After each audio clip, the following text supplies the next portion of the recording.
गहरे जंगल में एक बुजुर्ग हवेली खड़ी थी, जिसे लोगों ने भूतिया हवेली के नाम से जाना। लोग कहते थे कि रात को उस हवेली से अजीब आवाजें आती थीं और किसी को वहां दिखाई देते भूतों की कहानियां सुनाई जाती थीं।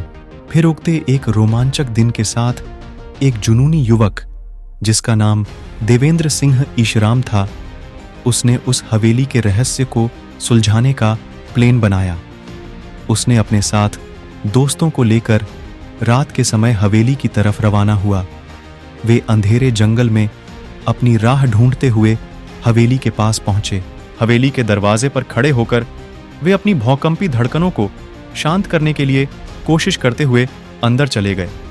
जैसे ही वे हवेली के अंदर पहुंचे, वे भूतों की गैरहाजिरी के लिए अपनी सुरक्षा सुनिश्चित करते हुए घर में भूत खोजने लगे। यहां पर तुम होते तो कलेजा हाथ में आ जाता।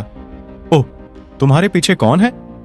चलो कोई नहीं, अब वापस आते हैं अपनी कहानी की ओर। धीरे धीरे वे हवेली के अंदर के कमरों में घूमते हुए उन्हें अजीब घटनाओं का सामना हुआ।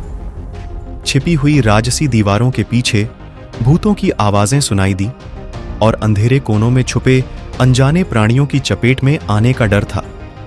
जब उन्होंने हवेली के सबसे अंतिम कमरे में पहुंचा, तो वहां एक पुरानी किताब मिली जिसमें हवेली के रहस्य के बारे में लिखा था। उन्होंने किताब की उपाधि पढ़ी और हवेली के असली रहस्य को सुलझाया।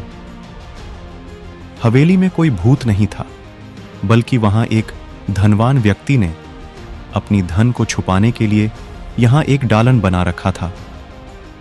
उसकी मौत के बाद लोगों ने उसे भूतिया मान लिया और हवेली को छोड़ दिया। युवकों ने रहस्य को सुलझाया और अंधेरे जंगल से निकलते हुए वे बहुत खुश और संतुष्ट थे कि उन्होंने भूतिया हवेली का रहस्य सुलझा लिया।